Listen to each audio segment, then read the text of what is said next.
What's up to all my freelancers and creatives? This is Nathan, and welcome to another episode of Freelance Jumpstart TV.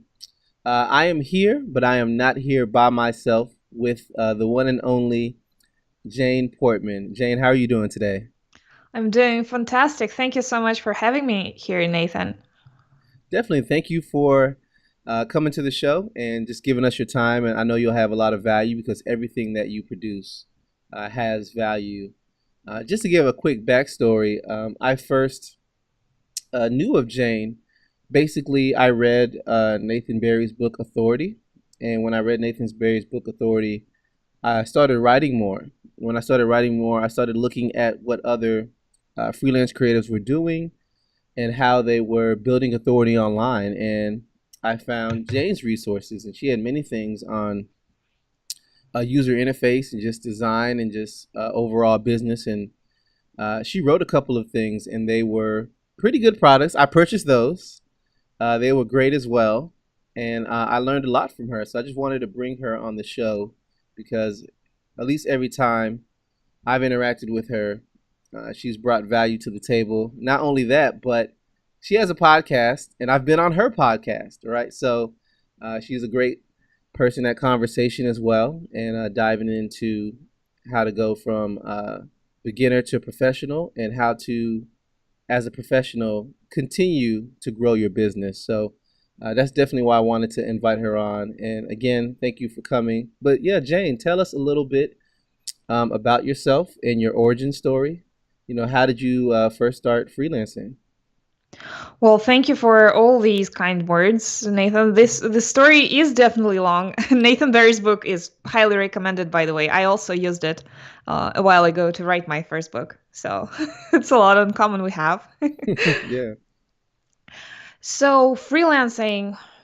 It's a long story. I've been freelancing ever since I was 16. I was Mm. still in high school when I took up my first job as a junior designer in a firm.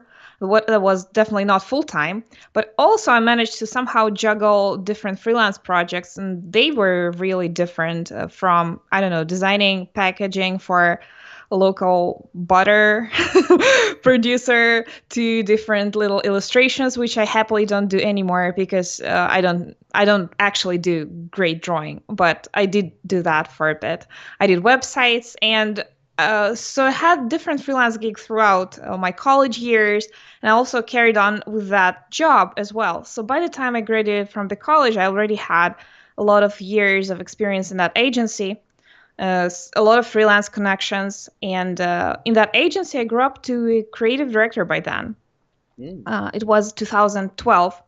And that's the year when my first son was born. And suddenly I realized that I don't want to be in this agency turmoil anymore. It's really crazy. And being responsible for a number of designers just isn't my priority. I just want to do my best work on my own. And that's when I decided to explore this international thing and started exploring this big universe of remote work that is available to everybody these days, which I think is a total miracle. So what I did, I started up at Upwork. It was called Odesk back I at that remember time. that. I spent like a year working there, and I made, if you count in Russian currency, I made some decent money. So I made up the equal to my salary as a creator director on Upwork. But I totally realized that the clients I find there are some good clients, but that's probably by accident. And most of people who go there want to be real penny pickers, and really there is a big glass ceiling out there on Upwork. So I decided to read up on the business side of things. That's when I discovered Nathan Barry's Authority book, and also a lot of readings by Patrick McKenzie. I read up on Joanna Weeb's Copy Hackers resources, how to write your website and sales pages. And I decided that I'm going to write my own book and level up my authority and never take up any Upwork client anymore. And I wanted to make a minimum of $95 per hour after I write my first book. And that's what happened in the fall of 2013. And I had a natural deadline for that book because my second son was due in October. So I had to really, really go and publish that book before he is born. And that's what I did. I really cut short on marketing. But that was a nice start. And ever since I've been improving on that base. Since 2013, I've written 4 books. One of them was for InVision, and that was distributed for free and brought a lot of people to my audience. Another one is called the UI Audit. It's for designing web applications. It helps founders analyze, approach their UI strategically. And the last one that we might mention today is called Your Productized Consulting Guide. It just went live a few months ago. It helps people master their productized consulting. Besides that, I also dabbled in SaaS a little bit. I just sold my first SaaS called Tiny Reminder. And now myself and 2 other awesome co-founders are working on a new SaaS product, which is called userless.io. I have a lot of hopes in that because my co-founders are truly amazing people. And it just seems such a valuable tool that we're building. I hope it's going to have a big future. So that's a brief overview of what I've been doing. But in addition to that, there's a ton more that you can find online and on my website. Jane, awesome. Thank you for sharing all of that. And Jane did mention something that is most definitely important. She talked a little bit about, it was a different name back then, Odesk, Upwork. I used to go on that, as well as freelancer.com. I used to go there. And just a quick caveat, because I see this question asked a lot. There's nothing wrong per se with using websites like that. However, as it pertains to you growing as a professional, one problem that happens when you use websites like that is you're compared to everybody else. So if someone needs a freelance web designer like myself, then they don't inherently know the difference between everyone, and it just becomes, who can I get for the lowest price? And as Jane mentioned, she did, creative direction, and she used that as well. It's just a lot of work you put in just to get work. So you'll be working and trying to advertise yourself and answering messages and submitting bids. It's a lot of work to not secure clients, right? So Jane, as well as myself, looked for different ways. How can I differentiate myself from everyone and get respect and earn respect from clients? And that's when we started looking at different resources like Allotey. So I just wanted to make that comment because those sites are okay, but at least in both of our experiences, we found out we needed a little more, and we wanted to restructure our business, and we started doing that. So yeah, I just wanted to make that comment. So thank you for sharing that. This is a question I believe you asked many people on your podcast, so I wanted to reciprocate it to you. How does a regular day or an average day go for you? Amazing.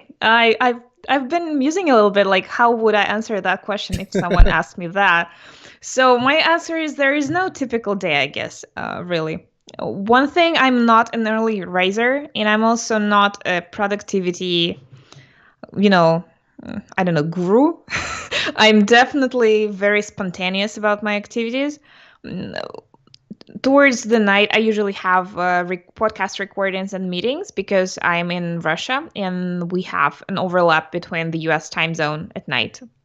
That kind of shifts the focus to the evening. So I try to do some exercise in the afternoon before jumping onto the podcasts. That's probably around 4 p.m. And what else? I don't have a strict to-do list in terms of my productivity techniques. I swear by my calendar. And if I need something shipped, if I really owe something to somebody, that goes on my calendar. That's my primary, to-do list. And everything else, I also have a little flat notebook that I scribble my podcast notes in. And I also use it sometimes for putting together, very not digital to-do list. But that's more for extraordinary situations where I really have to do like 15 items. But usually my strategy is to just keep my obligations really low. I do client work, but I try to limit it to just a few most awesome clients, and so that I can serve the best quality work for them. And the rest is just working on my own projects, which usually doesn't have a strict deadline. Yeah, I'm very similar in terms of it depends on what I'm working on, which will determine how my schedule goes for the most part. So I most definitely understand and can relate to that. I won't trade that freedom for anything. I can't imagine myself in a job like right now. And also, I have two little kids. They're 4 and 5, and it's really hard to predict what's gonna come up. Maybe we're gonna do an unexpected trip. Maybe they're gonna get sick. Maybe I don't know what. There's so many variables. So my flexibility and freedom is something I swear by. Definitely, yeah, that makes perfect sense. And I think that's an advantage of remote work, the fact that you can uh, rearrange your life or vice versa, rearrange your business around your life. I think traditionally, most of the jobs that I've had, the job is there and the work hours are not very flexible. Therefore, you're trying to arrange your life around work. And honestly, it should be the other way around because if something happens with your family or if something happens personally, it is going to affect your ability to work. So that's how it is. But oftentimes when I've worked for different companies in the past, these are the work hours and there wasn't much flexibility. And it just becomes difficult to say, I need to visit a doctor. I need to go to the doctor. Now it becomes a whole ordeal just because I have to see the doctor in the morning, but I'm supposed to be sitting at a desk. Remote work, you can see a doctor and then get right back to work because Exactly. because you have the freedom and the flexibility to change things. So that is a huge advantage, and that really is where the work and job economy is going. More remote work, not necessarily because they can't find people locally, but more so flexibility, and it does lower costs as well. So, for any managers listening, for any directors listening, for any vice presidents listening of different organizations, if they are listening, that's definitely something to note because that's not going to change, and it's going to be actually more frequent. People are going to desire that, and they see it as a benefit. So yeah, quick sidebar there. But yeah, no. Any thoughts on remote work that you have? I have a tip that helped me a lot in freelancing side of my work, which is avoiding strict deadlines with clients. So I, as much as I can, I try to avoid saying that I'm gonna send it over by Tuesday, because we all know it's gonna be Monday night when you sit down. and and usually it's like make it or break it night, and this causes you so much stress because you might just be feeling bad that night, or kids factor or something else, and that brings stress, even though one day it will probably not really matter for the client. What they value is your quality work. So I'm trying to always give vague deadlines, like sometime next week or something like that. uh, I know that probably makes me less disciplined a little bit, but at the same time that eliminates a ton of stress in the daily life. Yeah, most definitely. You said it very well. That's a reality, and that's something people need to think about and consider. So yeah, that makes perfect sense. Okay, so going from there, and that was a warm up, if you will, an introduction. Just wanted you all to learn a little bit about Jane if you're not familiar with her work already. But again, the main reason I wanted to have her on the show, like I said, she's very talented. I could ask her many different things, but she did release something. It's called Your Productized Consulting Guide, and I won't spoil I won't spoil it by saying all of the details, but this is something that I knew I needed to do in my business, and I just really hadn't done it because I think I was continually doing client work. I didn't have the time to sit down and really craft out a plan. And as I was thinking that in the back of my mind, Jane releases this guide, and I said, "Oh wow, she's releasing exactly what I've been thinking about." So as soon as she releases it, yeah, I'll buy it, and I bought the book, and it was great. The book is not super long in terms of it's 300 pages, 200 pages. No, it is quick information you need just in time uh, for productized consulting, and it's very applicational. So if you read the book, you can probably come up with your productized consulting services that very same day, if not that very same week. But we'll dive into a little bit what I'm talking about. So let's take a step back and hear from the expert. How would you define productized consulting, Jane? Well, there is no, dictionary definition, but I would say that productized consulting is the way of selling your services, of your consulting services, online in a shape of fixed price, fixed scope packages, which allows you to shift the focus from hourly billing towards value-based pricing, and also makes you an attractive hire because fixed price packages always look attractive to clients, especially first-time clients who are scared to hire you. And nobody thinks about that, but not only you're afraid to do work, but they're afraid to hire you as well. No, awesome definition, I'd say. And no, Jane is 100% right. I know, I guess you could say how my pricing evolved in my business was, well, first I didn't know what to charge, so I made up the price. That's the first thing. And I was like, I don't know what to charge. Let me just make it up. And then I started talking to other creative professionals and finding out I was charging too low. For the very same services, they were charging higher. So I said, let me increase my prices. But then again, you hit another roadblock, if you will. At least I did when it was fixed pricing versus hourly, because some people were used to hourly pricing. So then I wrestled between those two. Then it was value-based pricing for me, but most of the time value-based pricing was a custom quote every time. And at least for me, it was, I guess it might be a very high cost, or it may be perceived as a high cost. So a client used to come to me and say, Nathan, I need a website. We have meetings. And I say, this is the price. Now I might give them choices. I say, here's, option number one, option number two, but it was just one price. And as Jane spoke to a little bit, there was nothing to warm them up to how I operate, warm them up to how my business functions.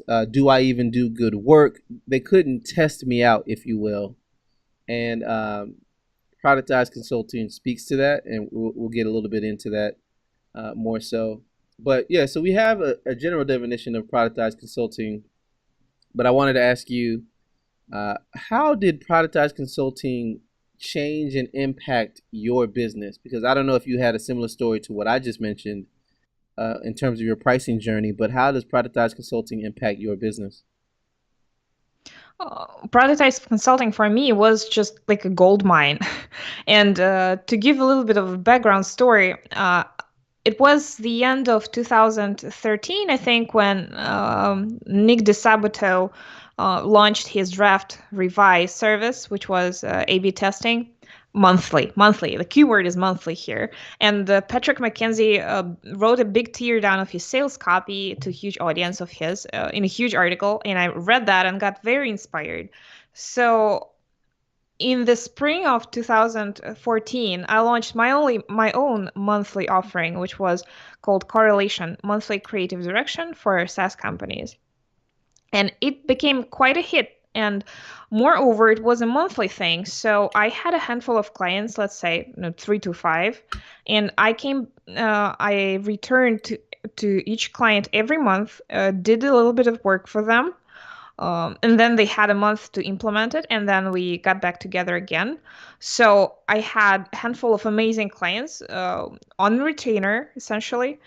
And not just that, but because of that rise of popularity, that became a signature service of mine. And I got featured in a few articles, and that helped me get traction. So it was, mutually beneficial for both the format and the impact the format brought to my business.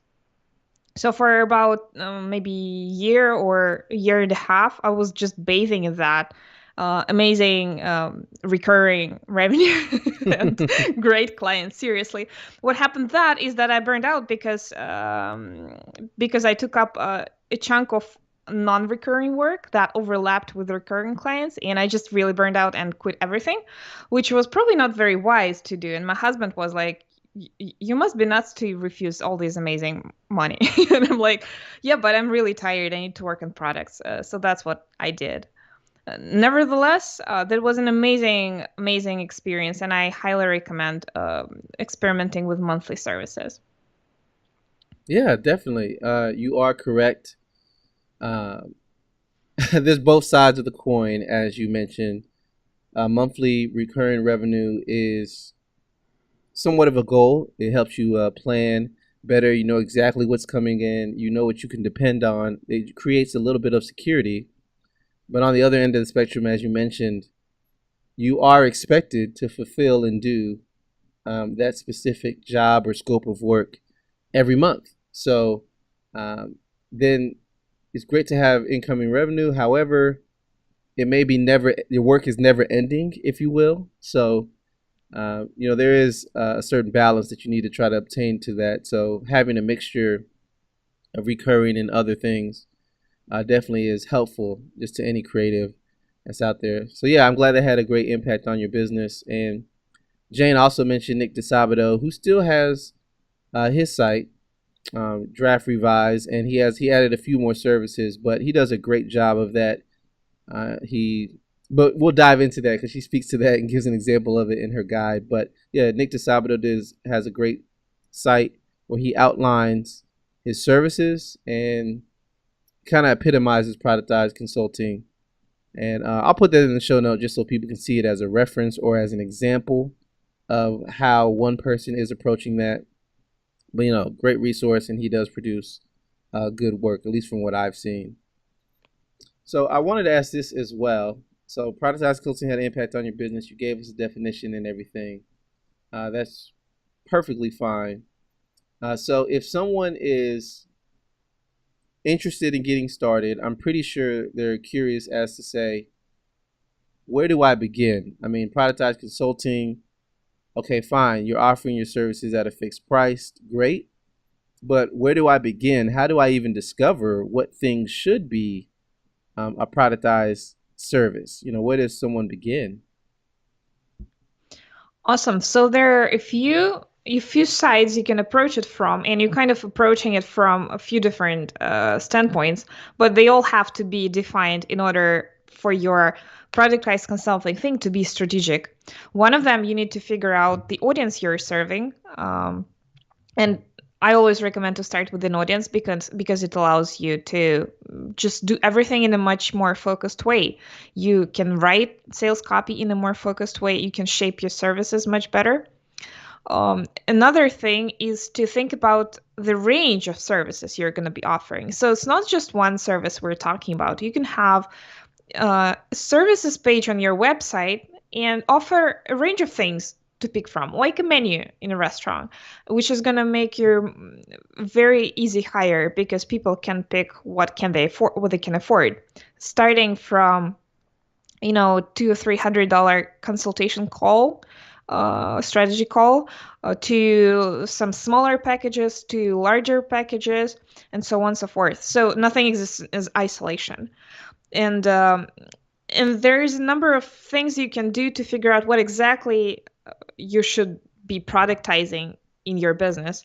And that's most likely something that you do most often, something that you enjoy the most, something that you want to keep doing, and something that you like. Something that you like doing. Once again, it's probably very important. So in the intersection of those lies, and it should be the portion of your work that brings the top value to your client. So there might be some organizational things that are just convenient, but some of them might be your core wisdom. And strategically, you should focus on that. That is considering what exactly you should be packaging into your service. So these components are the main things, and you kind of can start brainstorming it from several directions, but it all boils down to a service offering which has an audience, a price, and what exactly you'll be doing. Jane said a couple of things I want to highlight that are very important. She mentioned one thing, and it seems like it's a no-brainer, and it seems like, well, of course. But Jane mentioned when it comes to productized consulting, and you're developing, services, and you're trying to figure out where to begin, it has to be something you want to keep doing, and it has to be something that you like doing. That is very important. That's even a principle I talk about in my book, Freelance Jumpstart. But the good thing is you have to like to do it. There's plenty of things people can do to make money, but if you don't like doing it, it's just going to end up in burnout, because you start to see that your joy, your happiness, or your energy, um, it's not worth doing it, even though money is involved. Now, right now, I don't have this business at all, but I could easily start a lawn care business. I can easily start a lawn care and landscaping business. I just need to get some of the equipment or rent the equipment. And I can easily do that. There's many landscape businesses that are successful. However, if I don't enjoy doing that, even though I'm getting paid, I'm going to give it up eventually. So that is important. The fact that you like doing it. So you have full control to decide on what service you want to offer, and make sure you enjoy it to a certain degree. And not only that, Jane also mentioned that it's top value to your client. I would think the service that you're offering is important to the clients that you serve. On a previous episode, I interviewed Justin Jackson, and he spent a lot of time talking about we serve our clients, we serve our customers, and we have to think about what's important to them. So if we get too caught up in, productized consulting, it's a great way for me to earn income. It is, but you also have to determine what's valuable to your client and how that overlaps with what you enjoy doing too. So I just wanted to make that quick comment. It seems like it's a no-brainer and it's an assumption, but I just wanted to say that out loud just so that we understand where we're going and why that's important. So Jane mentioned that, and I just want to highlight how important that really is. It is a great point. And actually, that also expands to the clients you serve, because you've got to serve the people who you enjoy interacting with. Otherwise, it's gonna be a problem, because you're gonna be just not enjoying the process again, because they might be not speaking your language, they might be operating different business values, and so on and so forth. Yeah, great. Yeah, great highlight. Great highlight. So everybody take note of that for sure. You mentioned a few other things in talking about where to begin with productized consulting. I know you mentioned a recurring offer, something smaller, building up to something larger. I wanted to ask, since you're already set up and using productized consulting, is there anything that is used more often than others? Like, for example, what are the specific services you offer and what gets used the most? I know you have a coaching strategy type call, if you will, and you also have a few set prices for people to work with you and get certain things. But if you could, walk us through the services you offer and what is used the most. What are people finding the most popular, most value? Great question. And actually, after I published the book, I was like, but I should probably revisit my own line, because it makes sense as it is now. But I wanted to, make fix the things that weren't working for me. For example, I found my signature package right now is called the UI audit. It has two packages, and one of them is I think, I don't remember the price today, something around $1,700, and there is a premium package which is over $3,000, which includes hands-on work. But as I did more and more client work, I sold a lot of premium packages last year, like a lot, and I implemented all of them. And more often than not, I noticed that there is of course a bias towards action. in such packages because I get to have my hands on the UI. I get my hands dirty in Sketch and I draw it up, and then but clients still feel that they're paying for the audit, which is analyzing their existing app. And there is a little bit of mix between understanding this.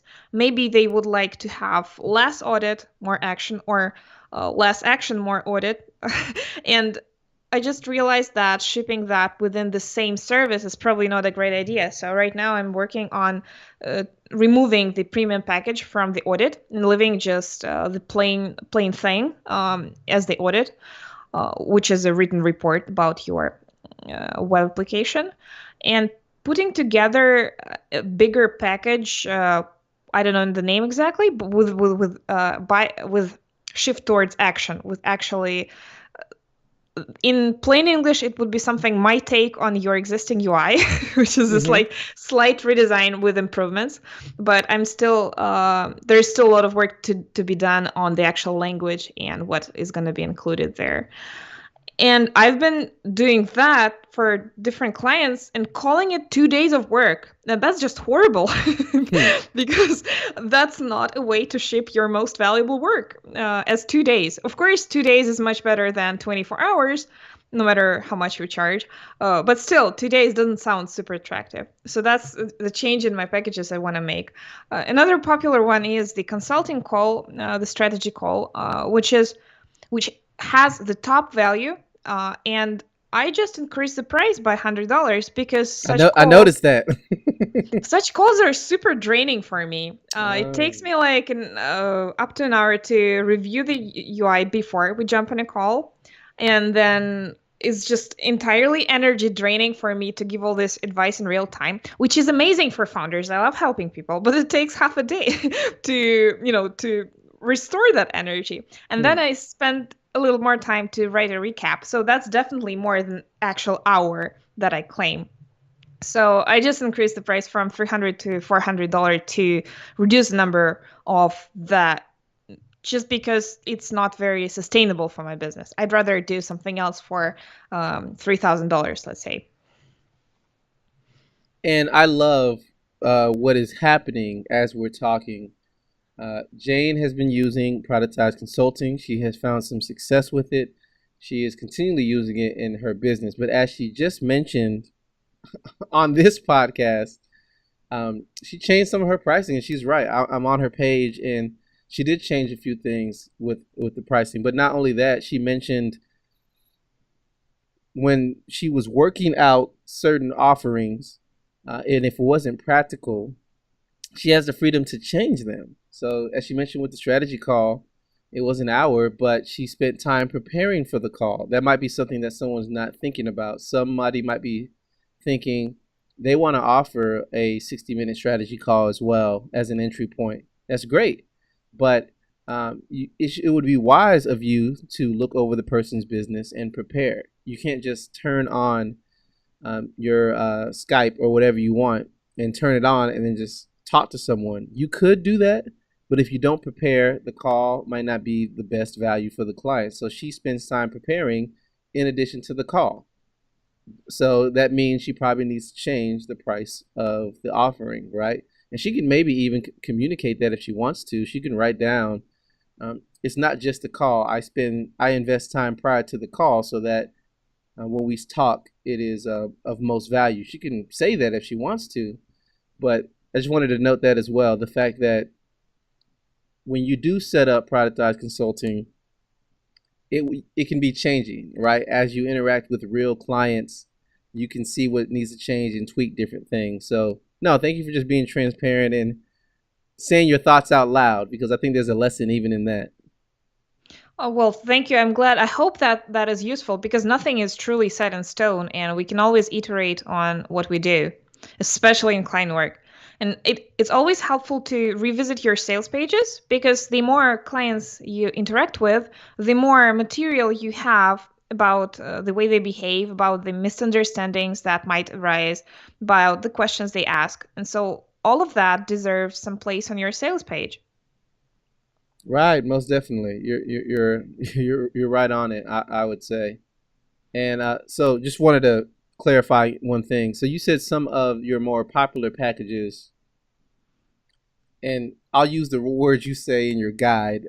And Jane does a great job outlining what these things are, and even gives estimates of pricing. But I remember you walk through a certain section and you say maybe you need to consider having a strategy call, and then an entry point gig, which is something that they can see a preview of how you work, and then from there a recurring monthly service, again a smaller tiny gig, and then leading down to a training offer, and then finally your largest offer, or your Mercedes offer. I remember you talked about that.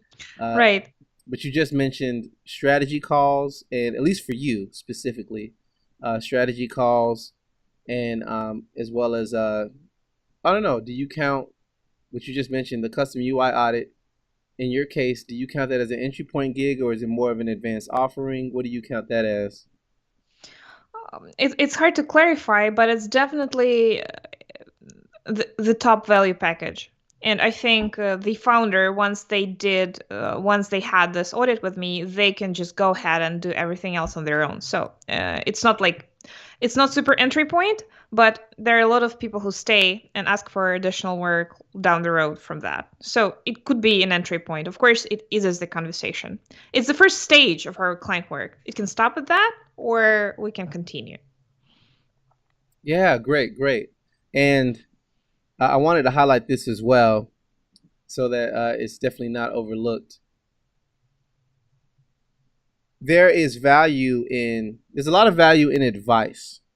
Some people would say, oh yeah, sure. But no, there's a lot of value in advice, because the right advice can save you tons of times, and the right advice can make you a lot of money.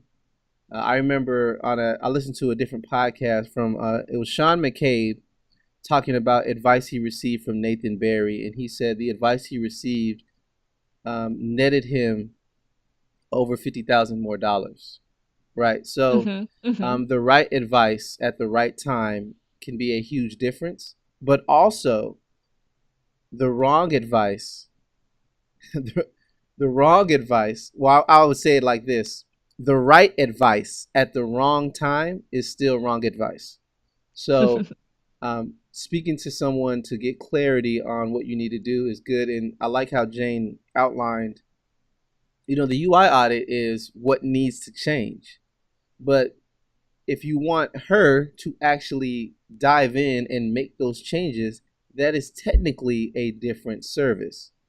I don't know if you want to leave things like that going forward, but I just wanted to call attention to the fact that there's value in your advice in knowing what to do, as well as value in doing the work as well. I think many times, at least for me, when clients ask for something, they put those two together, or they expect it.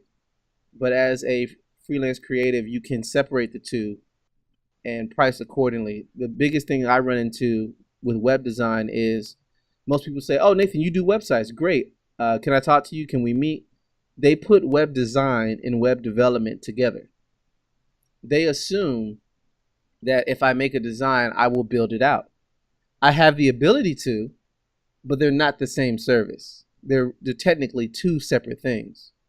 So if a client ever says, "Oh, that price is somewhat expensive for a website," you may want to outline and say, "Those are two different things, and I'm bringing them together because I'm knowledgeable of how to do it." But so I'm just trying to highlight: don't undermine your value. The advice is just not important, if not more important, than actually doing the work. Because as Jane creates an audit, she can do the work, or they can pass that on to their team and they can do it, and it makes their job easier. So I just wanted to highlight that. Have you noticed that in your business as well, that people sometimes group those things together? And is that the motivation of why you separated it? Well, there is a bunch of reasons why I'm thinking to separate them. One of the reasons is I think that I love the audience of founders. They're just my best peers, and I'm founder myself. So when they come to me for some work, I want it to be top value for their money. And sometimes I can just feel that there is no need for extra writing right here. We can actually do the work. So I understand why they might not be willing to purchase some audit, whatever it's called, but they would just rather purchase the some more actionable package. And the other thing I wanted to mention in that regard while we are brainstorming that, I think that the packages should be super clear in what you're shipping. And it's of course great to offer tiers, but at the same time you should probably not be mixing different types of work in a single package. There is an article on my blog which is about Sean D'Souza's pricing, and we met and I listened to his talk at Your Freelancing Conference in Stockholm last year, and it just turned my world upside down because the way he suggested we should price our online products is by including just two tiers, very little apart, a very small amount apart, something and something with a bonus. And that differs dramatically from a classic pricing, which is tiers that go like 1x, 2.2x, and 5x, which were suggested by Gumroad a few years ago. They were gold standard. So when you're selling a digital book, for example, you're selling a book with worksheets, and a book with worksheets and a bunch of other things for $100, let's say. And in his method, the package with the audio interviews and everything else just didn't fit in there, because it should be an absolutely separate package if you're including your own consulting services in there. So essentially he was advising to make everything super simple and not mix and match like that. So that brought a little shift to my philosophy. And of course, everybody is free to pick the model that works for them better, and you can always test and figure out. But I think that definitely is behind of the reasons why I'd like to restructure the packages, if that makes sense. Yeah, it does. It does, most definitely. And I understand that for sure. I think I've seen many pricing pages. They tend to follow the same layout or template. You're going to see 3 pricing options, and they're always going to highlight one of the options and call it the best value. And they're going to be different in price. I see that a lot of product pages. And people have come to expect that. However, as Jane mentioned, you are productizing your services, but you don't necessarily have to do it in that manner. You can simplify it for people and steer them towards the more popular choice anyway. So if there's something that you see as a creative that you want to do, even though you have a high value offering and you have a mid-tier, but you just like doing the mid-tier and you've mastered how long it takes, okay, maybe you should just build around the mid-tier. It's the mid-tier and then a little bonus. That would make things easier for you too. So I know when I've done different pricing tiers in the past, I always had the more expensive option. And though I enjoyed the more income from a higher option, it also took me longer to do. So that's something to think about as well. The time that it takes or the time you're going to spend on a certain project, maybe you can change things to move it towards something that's more efficient, I guess you would say. But okay, yeah, awesome. I also want to I'm sorry, did you have something to add to that? There is an article about those pricing methods. I spent like 2 days writing it, and I poured my soul in it to explain Sean's approach in the best possible way. So if you could link to that in the show notes, that would be amazing. Yeah, awesome. I can do that. And like I mentioned, that's another reason why I wanted to have you on the show is you're an awesome writer and communicator. You think things through. You're writing things from your perspective, but it's not just fully opinionated. You always have some type of logic in which you walk people through how you got to where you are. So I do like that as well. I've also noticed on your pages, the ones that have your services, I think you've done a great job in writing. So what I mean by that is And for those wondering, some of the references that I'm making, some of the things that we're looking at, it may be different by the time you're listening to this episode, but what I'm referencing is uibreakfast.com/services. This is what I'm referencing when I'm talking. Right now, it's been pretty straightforward. You have the title, you have a short description, and on many of the services, you link to a page that goes into more depth and more detail about that particular service. So, how did you arrive at that? Do you find that works? I also see on this page you say people have any questions, they email you. So, you mentioned this is one of the more popular pages on your website. Have you found this to be efficient, the short description linking to a deeper page, or do people tend to email you a lot and ask you questions about this? I think people primarily figure it out on their own because the goal number one for everything that you see there is to make things clear to the reader, whoever it is.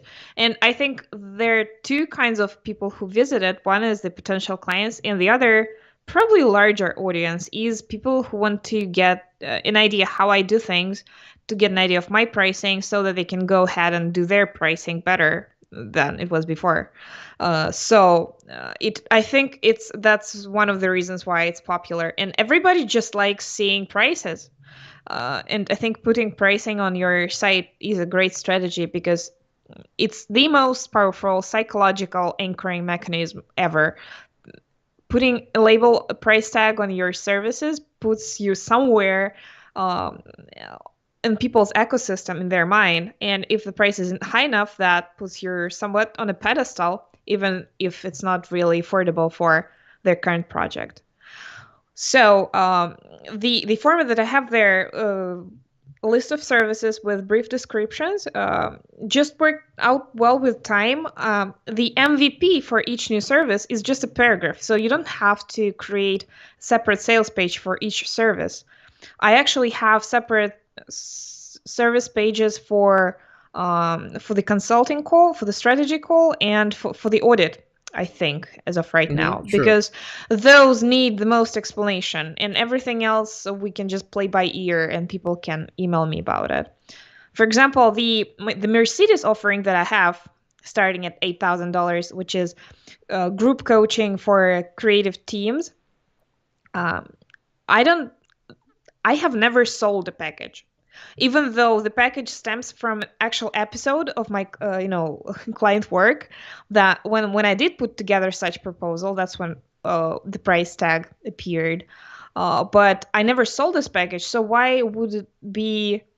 It's not very viable for me to spend weeks polishing the sales page for it, while as for the audits, I'm selling them all the time, so putting together time, investing effort into polishing the sales copy, explaining everything, then it's a totally viable effort.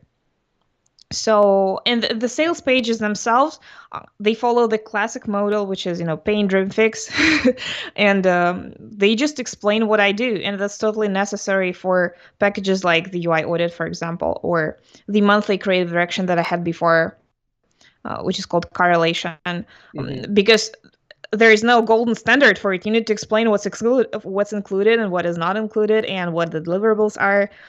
So there is no better format for that than a long form sales page. And I like that. And what I'm referring to is the brief descriptions that get to the point. I just like how this page is laid out. It's the title of the service, brief description of what you will get for the most part. And on some of the services, it does go deeper and it has a longer landing page. As a web designer, I like that because there's SEO benefits, right? There's an SEO benefit to the page is the long form page, but there's also another benefit to the services page to where it's linked to. So I like that. And but the biggest thing I see here is from a user journey standpoint, it allows people to self-select. I remember when I was early on in my freelance career, there was a big debate about should you list your prices on your website or not? Should people contact you and get a custom quote, or should you just flat out say what the price is? And I think this is a happy medium between the two, because it allows people to self-select. As Jane spoke to, if you're on the page and you're looking at 60-minute strategy call, at least at this date, it says $3.99. You know how much it costs. You know what you're going to get. You can do your own research, if you will. There's no debate. There's no conversation. There's no discussing. You know what the price is. And then it's just a matter of, are you willing to pay that or not? And then she moves on to her other offerings where the price is explicitly stated.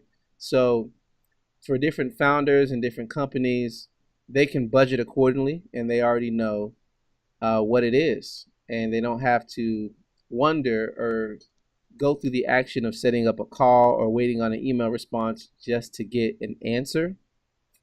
So yeah, I'm highlighting this because there's a benefit to listing what your prices are. And sometimes it's better to know what the price is, even if it's high, because a fixed price, a fixed high price is often better than unknown deliverable with someone who bills by an hour, and you never know how long it's going to stretch with them. Even if they're, low, even if their regular rate might be lower than mine, for example. Yeah, that makes people nervous sometimes. And an example I had in the past was I just wanted to try a test. I was trying to figure out if hourly pricing was better than flat rate and vice versa. One time a client asked me for something. I wasn't sure about how long it would take because I really was doing this to help them out. It wasn't really specifically what I normally do. And I gave them a choice. I said, here's a flat rate price and here's an hourly price. You pick. And what did they choose? They chose the flat rate. Oh, great. and even though I had an hourly rate, it didn't. Internally, I knew in my mind my hourly rate. It didn't even take me an hour. I think it took me 38 minutes to do. Mm-hmm. So I'm saying that as an example of the client chose the flat rate, and the flat rate was actually higher than what it would have been, hourly, because it took me 38 minutes. But right. So even if it was minimum 1 to 2 hours, I still made more money with the flat rate. But the reason I'm bringing that up is the client chose that option because they knew what it was going to cost. And you just pointing out the biggest drawback of hourly billing, which is you're getting punished for being effective, which is horrible. True. The only way around that is to do like maybe a minimum amount of hours. But if you do a minimum amount of hours, now it's somewhat becoming a flat fee again, Right, right. Exactly. And since you asked about, the presentation of the services page, I would love to give a great example, which is EtherCycle, a Shopify agency by Kurt Elster, and they have the same approach to their services page, but it's a grid with a little bit more visual treatment, so you can go there and explore it if you're curious. Yeah, she's right about that, and I'll put that in the show notes. It's ethercycle.com/pricing. And the way the page is laid out, they actually have quite a few services. I think it's 9, but they're listing it in categories. They're saying these are the services we have for if you're trying to set up your Shopify store, and then they go on from there. Okay, these are the services if you want to market your Shopify store, and then lastly, if you want strategy, these are the services that fall under strategy. So it's the same logic, but they've just categorized their specific services. So yeah, these are 9 different services, and based on what stage people are at, they come here and they choose.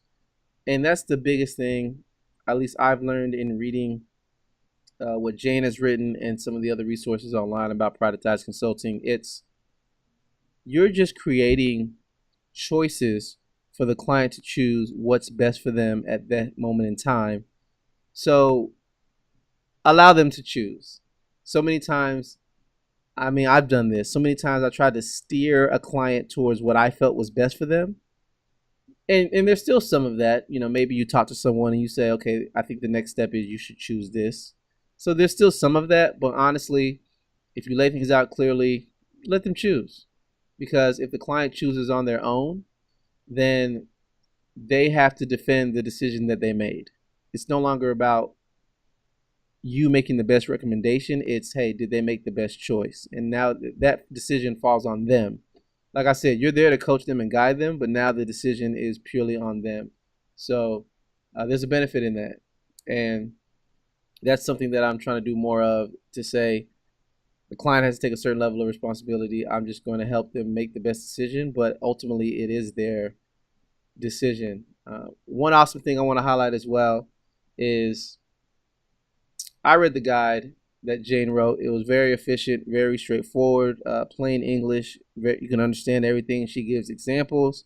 She talks about her business as well as Ether Cycle and a few others that are using productized consulting, and it makes sense. It really makes sense. And she even walks through how she wrote some of those longer form landing pages, and it makes sense. So, for those who are wondering, should you use productized consulting? I say a definite yes.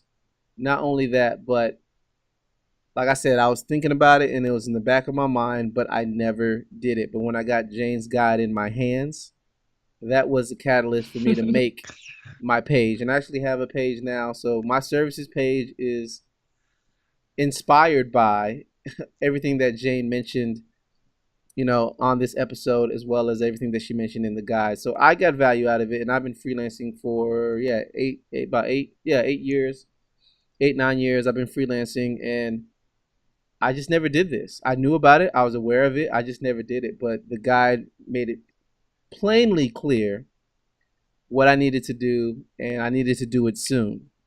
I think for me, I fell into the trap of perfectionism. I wanted to make all of the long form landing pages first. That's what I was thinking. But I know, Jane, you advised just get a page up, get it up quickly, and you can build out the other stuff later. So, did that happen to you? Because I'm kind of a perfectionist, so I was trying to build all the landing pages first. But your guide was like, just build a services page. I'm so happy. I'm so happy to hear all of this. Um, I think everyone is somewhat perfectionist, especially when it comes to our own sites, because there is never time to do things properly in the like we would love to have them in the ideal world. So iterating somewhat in stages is the best approach to that. So I hope it works for other people too. And the reason I wrote this book is because I just had so much to share in the topic. And honestly speaking, it didn't really align with my product strategy because, I've been following my books. My audience is SaaS founders. I have services for SaaS founders, SaaS for SaaS founders, and I have books for SaaS founders. And I know that I should keep going, but just last year, I gave a talk at Your Freelancing Conference, and I realized that I need to put this down in writing and share it with people. And I'm super happy to hear from you that it helped. Someone said it as like a paint by numbers solution, and I sincerely hope that it is like that for everyone. Yeah, so definitely makes perfect sense. Awesome. And yeah, I fell into the perfectionist trap, but I'm glad you did have a lot to say on the topic and you distilled it down to a place where people can take action. Like I said, um, if you wanted to attempt this in a day, you could. But I remember the guide, I bought the option that came with worksheets. So even if you want to put more thought into some of your product offering, you'll walk through that as well. So yeah, most definitely. Jane, I wanted to ask you a question. This is like one of the final questions. Unless you have anything else to add, please feel free. I tend to ask everybody. So the question is this: if you were to type out an email and send it, and this email travels back in time to your younger self, what would you say? And you can determine how long ago the email is sent back. But if you were to send it back to your younger self, what were some of the things you would say? And you can speak to productized consulting or anything else that you've observed in your, design and freelance career. It's an amazing question, and frankly speaking, that kind of implies what I should have done differently. But I think I've been doing things pretty well. Probably the reason why I did that is because I sought business guidance quite early. I didn't waste time just working hours and hours on Odesk. So I guess the advice for everyone, not just myself, I kind of follow it, but build your own platform your website, your blog, your authority as early as you can, so that you can practice that and you can gain traction over time. Because I see so many amazing designers out there, they might be, hired by someone, and they just totally ignore their own identity, while they could be investing a few hours here and there into building their own stuff online. So whenever they decide to make a career shift, they suddenly have online authority. But there is no way you can hack that suddenly thing. The time factor is always there. So the earlier you start to write, to speak, to put yourself out there, the better results you're going to have. Wow, and I echo those thoughts. Yeah, I just went back and re-listened to Gary Vee's book, Crush It, Mm-hmm. because he just released a newer book called Crushing It. So it's kind of like I guess you could say it's the sequel, if you will, after many years have passed. I think it's been 9 years since he wrote that first book. So, and yeah, even the first book he wrote 9 years ago was saying personal brand, build authority, build authority. I wish I had done that earlier too, but at least I finally did it. But I really wish I did that earlier too, but I didn't understand it back then. I was thinking I need to portray myself as this larger company. I need to portray myself as a business or a web studio, but there's really a lot of advantages to that. Yeah, thank you for sharing that. That's awesome. So, yeah, the email, if it went back in time, that's what you would say. But for anybody listening, what Jane just said, though, the email theoretically won't travel back in time, what she just said, that might be what you need to hear and what you need to do today. So even though she's speaking to the past, this is something you can apply today, right now. That probably includes an email list. I totally forgot about that, but email list Yeah. comes attached. It's a part of the platform as a very essential tool, right? I'd say so. Start building up a list, if nothing else, a list for people who are interested in what you're doing. They may become a client too, right? Or Absolutely. you just don't know. But again, you're just nurturing your list to stay in contact with them so they're aware of what you're doing. Well, Jane, thank you for taking the time to speak with us and just share some of your thoughts on productized consulting and sharing a little bit about your life and what's going on in your business as well. I thank you for being transparent and honest. And yeah, you're a great person to speak with. And you're very relatable. I would say, like you highlighted the fact that hey, you do have a family, but you're still moving forward with this, so it is possible. So it is possible to do this and pursue this as a career, and you're a prime example of that. So again, thank you for that. I'm thrilled to share. Thank you so much for having me. Yeah. I'll also say this: where can people go? And we mentioned this a little bit throughout the episode, but where can people go to find you online? My homeland is uibreakfast.com, so you can find everything from there. And I also have a special discount for everyone who's listening to us today for the book. And it is Jumpstart 20 to get 20% off any book package. That is awesome. Thank you for sharing that as well. And I'll put that in the show notes as well, the whole Jumpstart 20.